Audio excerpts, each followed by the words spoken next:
The New York Rangers definitely made a ton of different changes with this roster since the beginning of last regular season up until now, even into this offseason, of course. We have seen an abundance of trades and signings happen there with the ultimate goal of trying to make this Rangers team a whole lot better than what it was, for example, from this past season. And in today's video, we're going to take a look at two different mock trades and trade ideas here that could be somewhat realistic trade options for the Rangers if they still want to go out there at some point throughout the rest of this offseason or into this upcoming season. If they want to make a pretty big move there for a top 6 caliber forward, well, these two are somewhat realistic options that definitely could potentially be available. So we're going to take a look at these two mock trades in today's video from heavy.com, and let's just get right into it here. And the first trade we have here is involving Martin Necas being sent over to the New York Rangers for a couple of draft picks, being a first and sixth round pick in 2026, so this upcoming draft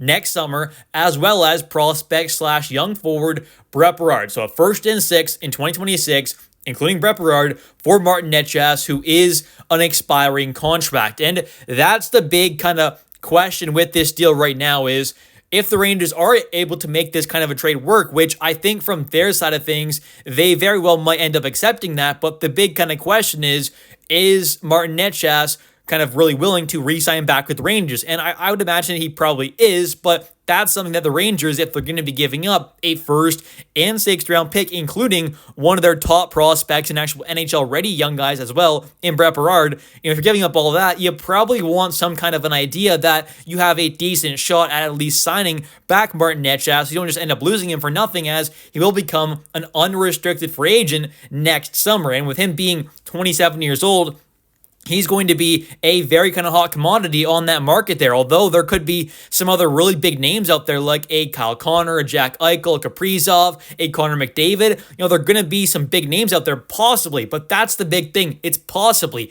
We saw that this past free agency, or this kind of one that's happening right now, it was supposed to be something so amazing with guys like, Mitch Marner and Mikko Rantanen kind of hitting the market there, but that didn't really end up happening. And even guys like Brad Marchand and Sam Bennett and Aaron Ekblad, right? There was so many names out there that it seemed like, there was going to be that chance of seeing them hit the market there, and it was going to be some crazy offseason. But of course, that did not happen there. We saw that kind of pretty wild kind of sign and trade deal there with Mitch Marner, which, that was cool, of course, but we ended up seeing guys like, Sam Bennett, Ekblad, and Marchand all signed back with the Panthers, of course. We saw that kind of midseason trade there with Mikko Rantanen, which saw him go to the Canes, then over to the Stars, where he ended up signing that long-term deal. So it definitely is possible that, you may look right now into next offseason and say, hey, it's going to be a loaded free agency class, but it can very quickly kind of turn around to being just a kind of boring free agency class without a bunch of high-end talent. So if that ends up happening, which I'm kind of guessing it will with guys like Kaprizov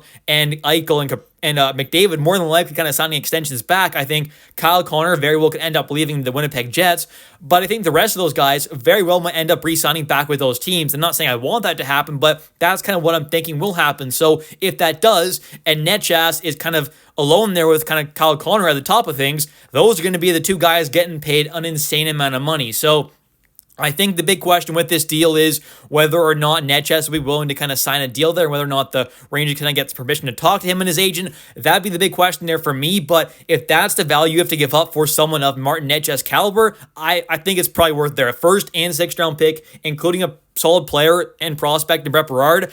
Would be a little unfortunate to see that go, but I think if you're getting back a guy like Martin Necas, if he is being able to sign back on a reasonable deal, then I do think that could make a bit of sense there. And with Martin Necas, I think he could definitely help a lot with this kind of team's need for a little bit more offense. I don't think this team offensively is awful by any means, but adding in another guy who's a true kind of top 6 caliber forward would be quite nice, and a guy like Martin Necas could fit that perfectly. He is, I think, capable of putting up anywhere between like 55, 60 points, upwards of like 80 to 85. So anywhere in between there, I think is realistic for Martin Necas. He's been a pretty solid playoff point producer as well, has a career total of 66 games played in the playoffs there, 35 points. So, not bad point totals at all. He can be a little physical. He's not some crazy physical player, but for a winger, on average, he definitely is like above average physically. He's 6'3", has some good size there. So I think in general is a really solid winger. And the only real big issue I see with this hypothetical trade is Martin Necas cap hit being 6.5 mil and the Rangers not having a lot of space available right now,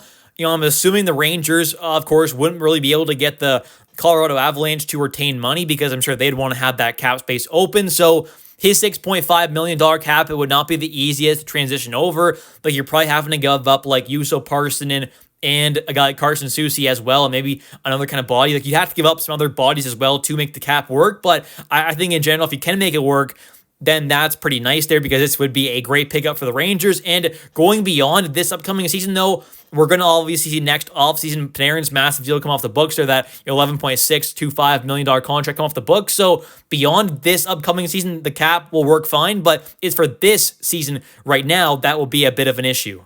And next up here, we've got the New York Rangers trading Alexis Lafreniere over to the Ottawa Senators for a package including Shane Pinto, Nick Jensen, and 2 third-round picks in the 2026 NHL Draft, including one of those picks being Florida's. But first off, I'm just going to be real here. I would not, as a kind of Rangers fan, of course, on the Rangers side of things, I would not accept this trade. I would rather just keep Lafreniere than get that kind of a package back for him. I think Shane Pinto is a solid player, but when you consider that he is an RFA and will be needing a new contract, next offseason, of course, or like if they traded for him now, you could sign him now, obviously, but him needing a new contract and kind of how good of a player he is. I'm not saying he's a great one, but he's also not a bad one. So he has a $3.75 million cap hit right now. He's an RFA with arbitration eligibility. He's going to get paid a good amount more money. And that's where I kind of wonder, how close his next deal could possibly get to Lafreniere's kind of cap hit right now. That's kind of what pushes me off of wanting to make this kind of a trade happen. To me, a guy like Lafreniere is just a straight up, of course, better player than Shane Pinto. I'm taking Lafreniere on my team over Pinto any day of the week pretty much. And with that being said, and assuming Pinto would probably on his next deal get fairly close to Lafreniere's current deal, right? I mean, Lafreniere's deal right now, he's getting paid like $7.45 million per season. And I think although Pinto may not get that kind of exact number, it wouldn't be that far off. Pinto is still a, really solid player. He's a 24-year-old center turning 25 in November. He's 6'3", over 200 pounds, solid centerman, decent two-way guy, put up 37 points last season there. And I'm not saying, of course, he's going to get like 7 mil, but I don't think he's also going to get like, like 4 mil or 4.5. He's going to definitely get more than that. So I just personally think with what he may potentially get on his next deal there, and with Nick Jensen not being anything too incredible, like he's a solid defenseman, definitely could be an upgrade over someone like Carson Soucy, I guess. But I just think in general he's not that phenomenal defenseman, so I just don't think the Rangers are quite getting back enough value here to really make trading away a guy like Alexis Lafreniere, who may not be right now looking at a phenomenal deal, but I think as things move along here, and if Lafreniere can kind of get back on track with his development, I don't see why he can't be around that point per game mark at least consistently while being a, decently physical kind of winger and a decently kind of solid defensive winger as well. So to me, I think his contract going forward as we move along will only get better, hopefully, as we kind of continue along here. So to me, I would not do this trade. I don't think those third round picks, of course, are anything crazy value there. I mean, you're getting Ottawa's third rounder back. That's not going to be even a high one more than likely. And same thing with Florida's, of course. That's going to be more than likely a later one as well. So you're pretty much getting a kind of mid third and a late third, plus Nick Jensen, who's an expiring contract. He's like a $4 million cap hit for just this upcoming season left, and then he'll be unrestricted free agent. And then, of course, you've got Shane Pinto, who, like I said,